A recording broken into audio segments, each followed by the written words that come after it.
Gentleman from Charlottesville, Mr. Toscano. Thank you, Mr. Speaker. I rise for a point of personal privilege. You may proceed.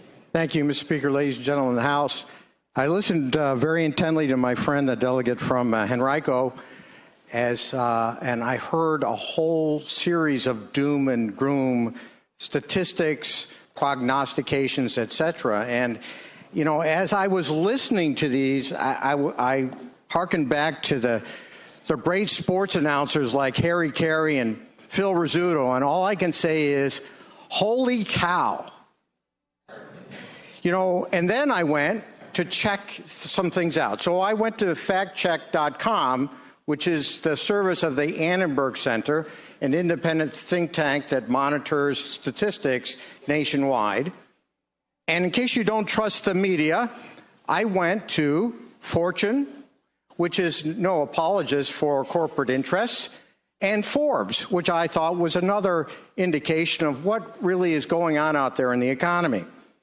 And ladies and gentlemen of the House, Mr. Speaker, I want to point out to you several facts that I think tell the rest of the story of what we heard on the floor today. Since President Obama took office, in the midst of the deepest recession since the Great Depression, where people were losing their fortunes because of what was happening on Wall Street, there have been 70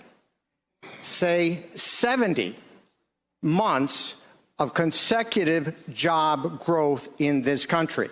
That is the longest streak of job growth in this country in history. That's 70. 8.7 million jobs, 6 times the number of jobs that were created under 8 years of George W. Bush. You can look on the Forbes page and you can look at the graph of unemployment starting from when our president took office. It starts up here and it goes down here. That is a great record on unemployment. We've got an auto industry that a lot of people criticize when we invested money in the auto industry. But Detroit's auto industry is back with a vengeance, gangbusters. So let's not talk about all this doom and gloom. 3.7% GDP growth in the second quarter of 2015. That outstrips every single developed country in this world. The United States economy is growing. We may not think it's growing fast enough, but I think as the gentleman from Henrico understands, it can't grow too fast or we'll be all complaining about inflation. It's modest growth, and it's growth that's good for the country. Stock prices, twice the level of what they were when Obama took office. Gas prices, I paid $1.48 for gas a gallon yesterday.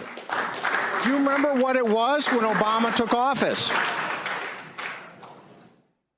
Corporate profits, something I think should be near and dear to the gentleman, expanding rapidly, much higher than when Obama took office. Mr. Speaker, ladies and gentlemen, it's good to talk about gloom and doom sometimes, but let's get the facts right. And the facts show that there have been tremendous economic activity and growth during the years of the Obama administration.